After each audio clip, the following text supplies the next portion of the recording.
many, many times happens when I'm working with couples is we're working on those limiting beliefs. We're working on really changing not only their thoughts about the other person, but also about themselves. Because as we know that our thoughts and our emotions create the behaviors and actions that we take. And so if our thoughts and emotions are in the negative, so will our actions and behaviors. So if we can really start shifting that and having people feel better about themselves, it also enhances the couple. Welcome to the ADHD Families Podcast. I'm your host, Sharon Collin, an award-winning credentialed ADHD coach and consultant and mama and wife to a very ADHD family. I am seriously obsessed with making life easier for people with ADHD and those that support them. My business, The Functional Family, provides life-changing support and strategies for ADHD. I particularly love anything that saves time, decreases conflict, and creates space for fun. Do you want a life with your beautiful family that is more functional, fun, and full of joy? Let's explore together the wonderful and sometimes wacky world of family life with ADHD in the mix.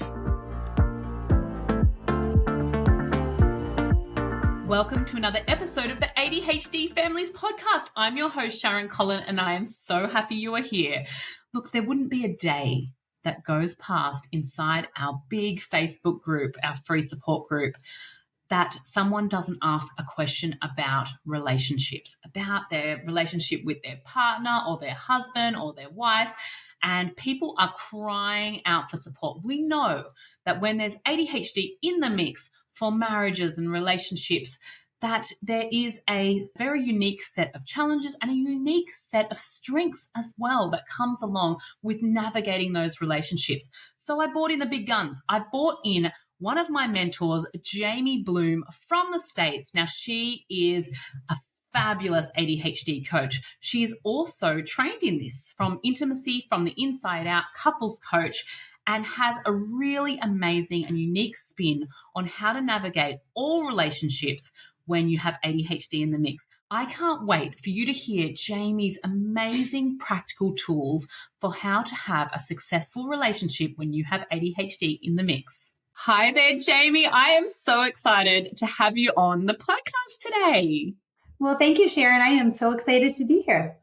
Look, it is an absolute honor. I'm fangirling here a little bit because I adore your work, and I, am so thankful for the times that you have mentored me and taught me as well, and super excited for you to share your knowledge with this amazing community. Let's get started, but if you can tell me a little bit about your personal journey with ADHD and how it led you to become an ADHD coach. Mm-hmm. Yeah, thanks for asking. It was quite a journey, an organic one, I would say. We always knew that my middle son had some challenges and got into lots of trouble in middle school, but we never knew it was ADHD. And he had some serious struggles with a lot of pretty serious stuff and had to go away for treatment for quite a long time. And when he was away, the people where he was commented that they thought he might have something called ADHD. We had no idea even what it was. And when he got back and we finally had him diagnosed in high school, we also had my other two diagnosed at the same time, and me as well. So it was like a big bang all at the same time that we all kind of got diagnosed together. And having no idea kind of what it was or what it meant.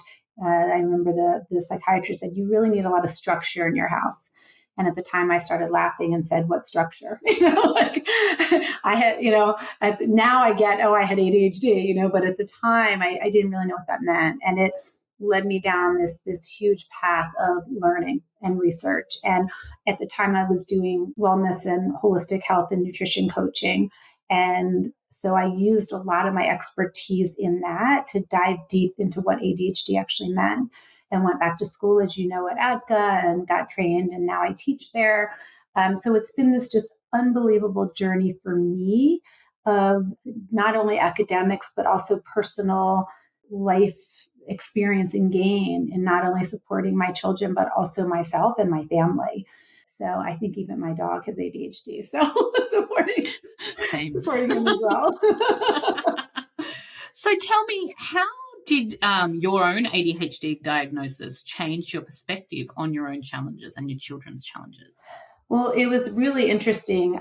When I got diagnosed, like I said at the time, I was, yeah, whatever, I don't know what that means. And then it's always interesting when your kids have something, you actually take the time to look into it and see what it's all about. And I was doing a lot of parent coaching work around health and wellness. And one of my clients said to me, wow, can you help us learn more about this? So it really made me dive deep into it. And so it was I think it was an explosion of really deepened awareness and understanding so that I could then support my children. And through supporting my children, I learned all of these wonderful tools to then support myself. Love that so much. So tell me a little bit about I've got so many questions. Sorry, I'm going to order them appropriately because one of the things, I'm going to jump through to couples stuff now, right? Because one of the biggest topics that we see come up in our free support group and through our community is relationship struggles with ADHD. Now, this is something that you are super passionate about. And so I wanted to, pick your brain about this while we've got you here and knowing that this is something that you're really strong at. Tell me a little bit about what couples see you for. Mm-hmm. And I'll start by saying what happened with my own marriage. When we were diagnosed, I have a very neurotypical type A attorney husband. And I'm this free spirit, wellness coach, holistic yoga, meditation guide. And we couldn't figure out why we had troubles with, I was in charge of all the bills and all the things and why we were having such a hard time with things. And once I started going down the path of learning of ADHD, this idea of working with couples just so resonated with me because as I learned about my own ADHD, it changed my marriage. It changed my relationship, not only with my husband, but with my family, with my friends. So relationships doesn't have to just be with partner or spouse. And I think that's one of the things that people don't realize is we're all in a relationship. So anytime we're dealing with anybody, whether it's boss, coworker, sister, friend, brother, mother, whatever, it's a relationship. So to me, that relationship work is so empowering. That said, I have many, many couples who come to me because they're struggling.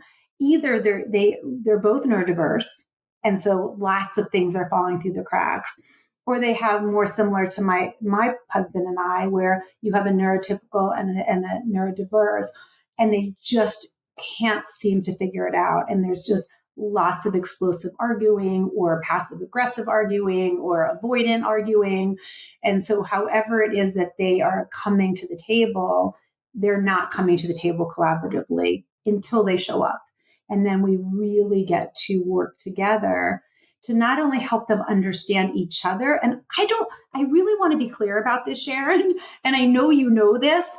It's not about helping the neurotypical understand the neurodiverse. It's both. It's both. They both have challenges. They both have limitations, and they both have unbelievable strengths and successes. So it's really about coming together. And I'll say one more thing about it. As I like to say, there's 3 entities when we talk about a couple. There's each individual, and then there's the couple. And so when we can work together to support the couple, that's when the real magic happens. So thinking about couples that come in and see you and how they present, right? What's the most, I'm framing this in a way that when I did some work with the Gottman theory, right, they were like the most dangerous thing for relationships is contempt, right? And that comes through a lot in relationships when there's, one partner that is perceived as not picking up the slack or perhaps is unreliable. Would you agree that that is one of the most dangerous components in these relationships? Yes, and it goes both ways though, Sharon, because, right, so, I'm in couple and I'm the neurodiverse and I'm not holding my weight. There's a lot of resentment from partner to me, but then there's a lot of resentment back that I'm constantly being nagged. I'm constantly yelled at. I'm constantly being undermined. Or, I had a client earlier today, and the neurotypical partner said, well, I just do everything because, I can't trust that this will get done. And you should have seen the look on the other partner's face, right? So it does go both directions, that contempt. What other things do you think, what other challenges do you think that they're facing that makes, the work that they do, or how they present to you unique to other couples? Number one, lack of understanding of themselves sometimes and of each other. So sometimes I get couples come in and they know that they have ADHD, but that's all they know. It's just like an individual coming in for coaching. So they don't even understand how their ADHD brain is showing up in their challenges. So sometimes it's educating both of them individually as well as together. The other piece of this that I find is a lot of times they fall into the patterns and habits of, well, this is just how it's going to be forever. They just don't realize that as a couple they can grow and change.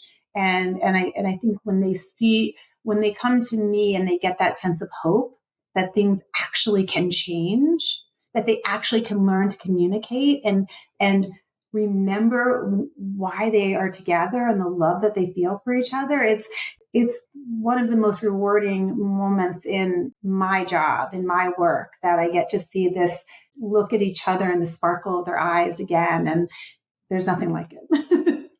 I love that. So tell me a little bit about what process you would take a couple through. Mm-hmm. Yeah, that's a great question. It's unique for different couples, of course, just like individual coaching. But there's a couple of things that we look at when I'm working with couples. And I'm basing this on something called IFIO, which is intimacy from the inside out.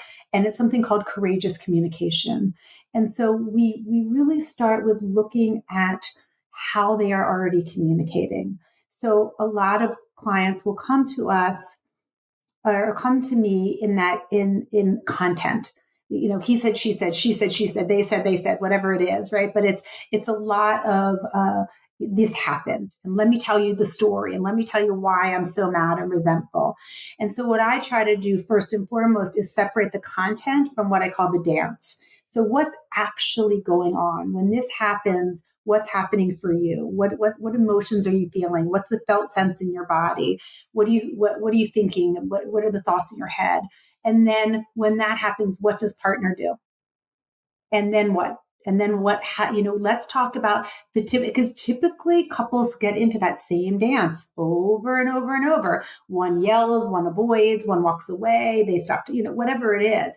So if we can start having them understand the dance, then when they're not in my office, they have a better sense of at least having the awareness that, oh, we're going down the path again. So that's one of the things I start with at the beginning of couples work. And then we get into more of this collaborative communication and courageous communication, like I call it. And we're really looking at what is the underlying emotion that you're feeling when these things are happening. And not just mad, frustrated, angry, sad, but devalued, disrespected, undermined, whatever it is, so that people can really start tapping into not only the other person's feelings, but their own. And it gives them a different lens. A part of me is feeling this way. And I don't want to feel this way anymore. What can we do? That's a lot easier to work with than you forgot the milk again. So if we can get to the layers of underneath of what is happening within their system, what are their parts, what are parts of them feeling? Because it's not all of them feeling it either. If we can get into that, then we have a shot of slowing down the process so that they can come to each other. And you see that bit of understanding when people talk from emotion. So the last thing I will say is we go into this equal but not same collaboration. So equal can be that we tap into the different people's strengths. So if I have a really great strength of organization and you have a really great strength of something else, then maybe I take on more of the organization in the house and you take on whatever it is that your strength is. And so when I say that to couples, they so many people think, well, I'm doing this, you have to do it too. If I'm going to make dinner, you also have to make dinner. But sometimes people don't care. They're just, as long as they're feeling that they're both contributing, sometimes that's enough. So we're looking at all these different pieces before we even get to the system structures and tools, because that's just band-aiding the symptoms. But we really want to get to the root, because that's where the real change happens. Do you think that a lot of couples, I could speak from my own personal relationship here, it's like when, when they meet someone with ADHD, the person with ADHD is so much good fun, right? Like they're exciting and spontaneous and their like brains are incredible. Like I felt that way about my husband right from the first moment I saw him. He was like a cyclone, but he's an exciting cyclone, right? But when you start adding in kids and responsibility and bills and all of that stuff, that's when things can get unstuck. Are you, do you feel like kids complicate things for a lot of relationships? In every way. You think about it, even for an individual, the kids are complicating things. For a couple, for sure. Even if you think about the baby comes home and just the lack of sleep. If you think about just that, immediately starts complicating things. Because as we know with all brains, but especially neurodiverse brains, we need our sleep, we need good nutrition, we need those outlets, we need to move our bodies, we need the fun. And so if we're focused so much solely on the kids, we're not doing that. And what else aren't we doing? We're not focusing on each other. And what I find when I work with couples is I'll say to them, when's the last time you guys had fun? And they'll look at me and start laughing. Fun? What do you mean? We're running around with the kids all day. When's the last time you were intimate? Intimate? Well, I held his hand for a second. I think that was 3 months ago. So again, that's one of the biggest issues with kids is we lose each other. Yes. So how do you help people have some more fun together? We really we first start with all the things that I talked to you about so that people can remember why they chose that cyclone, why they chose that super fun person who's the life of the party and now is really, really struggling with kids and all the things. So we first and foremost want to get them back on track. We want to support, like I said, that third entity, the couple. And then we can start thinking about, right, how are we going to set up the home? What do we need in place? And this opens so many different doors depending on the couple. But what do we need for support for organization around children and home? What do we need to do together to make the house run more smoothly so that there's more free time for fun? How can you set up, whether it's just childcare or switching with neighbors, so that you can make it a priority? And this is a big one. And I was working with a couple yesterday, and one of them said, "Well, I know I want to have things better, but all these other things are higher priority. What we pay attention to is what we pay attention to, and if we're not paying attention to each other, that's going to be the low end of the totem pole." Such important words as well. And I love that you, like going back a little bit now to when you were talking about that people get stuck in the content from the dance. Yeah, because that feels very, very important. I think sometimes we get stuck. We really want to win, right? We're like, we know that we're right. We're like, but I did this, and this. I'm stuck in the content, right? I will Sharon, I'll get texts from people from one of the couple. Let me tell you what partner did. Let me tell you, before I come to session, I want you to know what they did, right? So, because I want to win when I get there. Or we step into session and immediately they both launch into, the they said type of thing. And they do. It's all about winning. And that's not getting people anywhere. If we're so focused on winning and losing, we're not healing. We're not helping. We're not serving. We're not collaborating. We're not moving forward in any way. We're just digging in our heels. So if we win, no one wins. right? Exactly. Exactly. Except in the moment. Yes, yes. So thinking about the division of responsibilities and, knowing that if we're honoring our strengths and, maybe like our partner has these things that they're very good at, they're the things that they're going to do to help. And then we have these strengths and these are the things that we're going to do to help.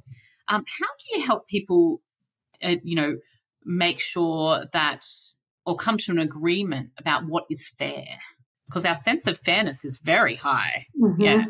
And when I can get the couple to come back together to focus on the couple, it tends to fall more easily into place. If I were to start with, all right, well, let's just sit down, everyone, and let's come up with how we're going to do division of labor.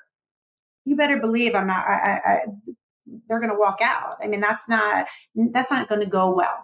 And so it really is about setting them up for success before we launch into the division of labor. Because once, if you think about even in your own marriage, when things are going well and you're on good terms, you're much more likely to work together to make it happen and to let things slide. And when couples come to me, there's so much tension and so much resentment and so much anger and contempt, like you said, that they're not going to let anything slide. And you better believe it's going to be 50-50, exactly 50-50. And what that 50-50 means, like you said, might not be the same to each of them. And so what we really want to do is really slow down the train, really, really take things slowly and easily so that then when we get to that part of division of labor, we can really come up with what's going to work for right now. And we're not making a plan for the next 5 years. We're making a plan. Let's just do some experimentation. Let's just see how this works for the next week. Let's just try it out and let's see how it goes so that it doesn't feel so threatening and set in stone. And as we know with people with ADHD, me included, right, we like to switch things up. We like to resparkleize. And so it may be that they continue to change what they're doing, but at least we come up with some sort of structure, some sort of system, some sort of tools to help them navigate the things that are challenging in the home and with the children and with each other so that they have more bandwidth to do some of the things that may be a little bit more challenging for them. Love this. So now that we've got, the couple working together, how important do you think it is also for couples to spend time apart? Good question. I am a firm believer, based on all of my life experience and all of my education and background in holistic world, that it's important for us to have a lot of different relationships with different people. That it's nice to be able to have the ability to be alone and the ability to have social interactions with others. That can really enhance our own sense of self. And so it can be really nice for people to also have other people in areas where they go and with whom they interact. I think it's so important because we just need our own memories. And especially if you've got kids in the household that also have challenges, we need our own stuff too. We need to, interesting. One of the things, that you just brought something up that is, can be hugely valuable. And that is the idea of hobbies. And when I work with couples, really healthy couples have their own hobbies. Maybe they have them together and they do some of them together, but they're interested in other things than just the children and each other. And I don't mean just the children. But they have things that they also like to do that they feel passionate about, that fulfill them, that energize them. They're those healthy energy sources. And when people come to the table feeling full of healthy energy sources, it can help with some of this other stuff. And again, some of those, and hopefully some of those they get to do together, right? Because that's fun. But it is really nice that they're doing something other than being in the home. Interesting. So thinking about the work that you do along their way. Firstly, it might be a great idea to talk to people a little bit about how your coaching approach, how that plays out in your beautiful business. So my coaching, I think what you're asking is how do I incorporate some of my approach into working with couples or in general? I'm going to go in general for this one. Okay. Yeah. So for me, my coaching approach is collaborative, very strength-based, and very unique to each individual and each couple. And for me, it's so not a one size fits all, because none of us are the same. Even if we have, as I like to say to my clients, even if you have very similar challenges of ADHD, they're not the same. Everybody has their own unique brain. It just happens to also have ADHD. And so ADHD is a part of it. That's it, and so I'm really working with individuals and couples on their own journey, on their own path. And that to me feels the most rewarding and transformative for the clients with whom I see. I love that. So what makes, and obviously I know the answer to this, but I would love for the listeners at home, what makes seeing an ADHD coach for couples work? What makes that unique to seeing, an average couples counselor or therapist? Gosh, that's such a great question. And I will say that I get a lot of people, clients, individuals and couples come to me somewhat broken because they went to a therapist or a coach who hung a sign, not literally, but figuratively, that said, I work with people with ADHD, who did a, weekend course on, not even sometimes, did a Google search on what is ADHD. And so they're trying to fit a neurotypical lens on somebody with ADHD, and it doesn't tend to go well. And the one thing that I will say with clients, couples or individuals with ADHD is they're already coming to the table with that negativity bias. They're already coming. What is the quote that, how many thousands of negative comments somebody has by the time they're 20 or whatever the number is. And so they're already coming with so much negativity. And so then to have a therapist or a coach kind of fit them into a mold that's not the right mold can be heart-wrenching. And so what we do it along the way, the difference with ADHD coaching, and I know you know this too, Sharon, because you do it too, is we're really supporting clients to help them understand their ADHD brain, to help them be able to look at what's going to work for them, for their specific challenges, for what their brain is needing, how their brain is focusing on their strengths and challenges. And knowing that we might need to shake it up, we might need to mix things up, and that's okay. We do a lot of talk around transitions, and transitions can be, I go away for a weekend. It doesn't have to be, I move cross country. What I hear over and over is, oh my gosh, you get me. Oh my gosh, you understand. Oh my gosh, I don't have to explain myself. Oh my gosh, thank you for just listening. Thank you for being here. So I think that's the testament to really being able to understand and support. Do you think it's that recognizing, and I would talk a lot about this in the parenting space, which I'm sure you do as well, is that recognizing that won't from can't? We might assume that someone is doing things because they just don't want to. They're just being difficult, but really it's in that moment they can't, or perhaps they don't have the skills to yet. This comes up all the time with couples, because it's partner's lazy, partner's not motivated, partner doesn't care about me. I hear that a lot. If partner cared about me, they would close the cabinets. And a lot of times partner doesn't even realize the cabinets are open. And so it really is a can't versus won't. Or I had this is parent-child, not couple, but I had a child who the parent wanted them to clean their room. And we went round and round. And finally I said to the child, do you know, not child, I mean young adult child, still living at home. So 19-year-old. I said, do you know what your mom wants when she says cleaning your room? And the young adult looked at me and said, I don't know. I mean, I think she just wants me to put my clothes away. And the mom's like, no, I want this and this and this and this. And so we made a checklist. And so all of a sudden it was like, oh, now I get it. Now I get it. And I have couples. I have a couple client that I'm working with right now. And one of the partners has checklists all over the house to what they need to do to clean the kitchen, what they need to do, and so on. Not because, partner said you need to do this, but they came to it together. And so now it's not a won't. Now it's I didn't understand. I didn't know. I didn't know how. So it's about being really clear about your expectation. I've got something, as you was talking then, something just came up for me.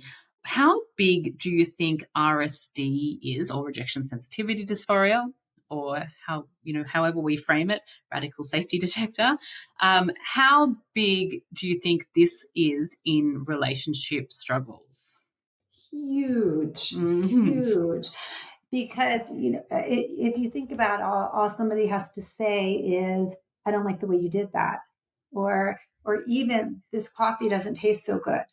And rejection sensitivity comes in. And then they're either fighting back or they're feeling rejected or they're feeling shut down or whatever's happening. Sometimes it sparks that explosion of fighting. Sometimes it's shut down and avoidance. But whatever it is, it's creating this platform of sadness and conflict. And then it creates this whole idea of limiting beliefs. Then the person who's feeling the rejection is saying, well, I guess I can't. And they start feeling badly about themselves. So one of the other things that many, many times happens when I'm working with couples is we're working on those limiting beliefs. We're working on really changing not only their thoughts about the other person, but also about themselves. Because as we know that our thoughts and our emotions create the behaviors and actions that we take. And so if our thoughts and emotions are in the negative, so will our actions and behaviors. So if we can really start shifting that and having people feel better about themselves, it also enhances the couple. Can you give us an example of perhaps how someone could shift, or maybe an example from your work, you don't have to say any names or anything, about how RSD has presented itself and how you can shift that limiting belief so that they can move past it? Because I think this is a roadblock for a lot of people. They know perhaps RSD is a factor, but they don't know how to move it, or perhaps they believe that they can't change or they can't adopt new habits. So there's a lot of different ways to deal with this. One of the ways that I really like is if I'm working with an individual in the couple, I'm doing a lot of what I call kind of like a letting go and a healing of the limiting beliefs. So we're tapping into what is the emotion that's being felt, that negative emotion.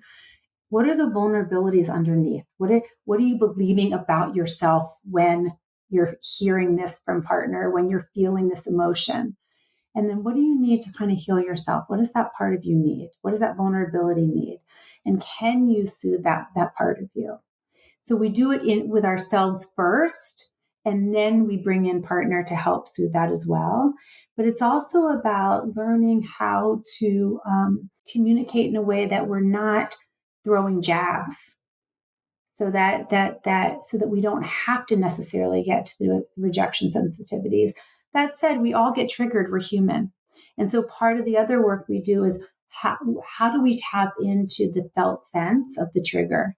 And when we do, how can we shorten the duration of the rejection sensitivity and the volatility of the rejection sensitivity? So it's not that we never feel rejected, but we really work on limiting it.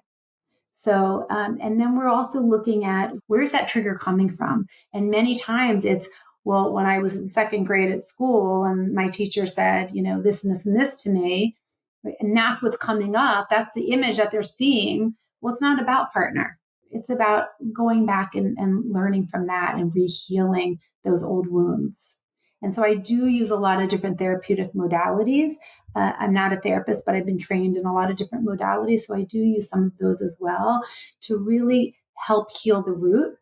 But even if you're not doing that, even if you just want to start healing those beliefs, to really tapping into what else is true. What else is true? I love that. I have to share a bit of a personal example of RSD as well. It's like when my husband receives a text message, I'm notoriously short with text messages and everything. And just because I'm busy doing things and I'm always on to the next thing. And he receives a text message and he'll read it like with tone. So it'll be like, I'll be like, I'm going to be late, start without me. And he'll read it like, I'm going to be late, start without me, like with like real tone. And one of the things that has been interesting for him personally is to challenge the RSD. So he will ring up and go like, hey, are you mad at me? And I'm like, no, like I don't even know what just happened, right? But because he's thought about it and he's thinking, oh, is this RSD or is this actually a thing? And then we're able to resolve it quickly rather than letting it like fester in the background of like, yes, you know. Well, I don't know if you know the book, The Four Agreements. The Four Agreements by the Toltec book. Now I'm forgetting his name. But one of the agreements is don't assume anything and don't take anything personally. I think about that all the time because if we can really separate from taking things personally, if we can really separate from always thinking the other person's trying to harm, how differently we come back to the person. And again, it doesn't have to be partner. It could be anybody. And I find this a lot even in business where people are taking what boss or coworker or whatever is saying as the negative as well. And they might not be able to do what you say and to come to them and say, well, did you mean this? That might not be the kind of relationship. But if they can also tap into their own self and heal from within, sometimes that can really help not even having to go to other person. Love this so much. So if you had to leave our listeners with perhaps one bit of advice for like say we've got a neurotypical and a neurodiverse partner, if you had to leave one bit of advice for our neurotypical person and one bit of advice for our neurodiverse person, what would those bits of advice be? Yeah. So I would first say to both of them, look at each other. If it's couple, remember why you love that person. Remember what it is about that person you love and focus on the couple. That would be first and foremost. How do you focus together on the couple? And then for the individual, I would say to the neurotypical, I would ask the question, how much are you willing to understand to help things change? How much are you willing to grow with partner? To help things change and to make things better for both of you. And for the neurodiverse, I would say, how can we start working on some of your belief systems for rejection sensitivity or how can we look at some things that might make your home environment easier for you so that you can show up maybe differently with your brain for yourself. Love that so much. Now, tell us a little bit about where we can find you. Yeah, so I have a website, alongtheirway.com. I'm on social media, Instagram, Facebook, LinkedIn, and I also serve as I also teach at ADCA, ADD Coach Academy. I teach coaches how to coach with an ADHD lens, and I'm the chair of the education committee for ADA, Adults with ADHD. So I'm kind of around. So yeah, come find me. And I love to just chat with people and just answer questions and just be a resource. So if you do have any questions, if you feel like you're struggling, you don't know where to turn next, please reach out. Thank you so much for your time today, Jamie. It has been such an honor to have you on here. Thank you for giving us all those wonderful tools. Well, thank you for having me, Sharon. It's always great to see you. Thank you for listening to this episode of the ADHD Families Podcast. If you loved it, please share it on your socials. I want this to start a conversation about ADHD. If you want to make this mum do a little happy dance, please leave a review on iTunes. If you would like to know more about what we do, check out thefunctionalfamily.com. I truly hope that you enjoyed this podcast and you use it to create a wonderful, effective, joyful life with your beautiful children.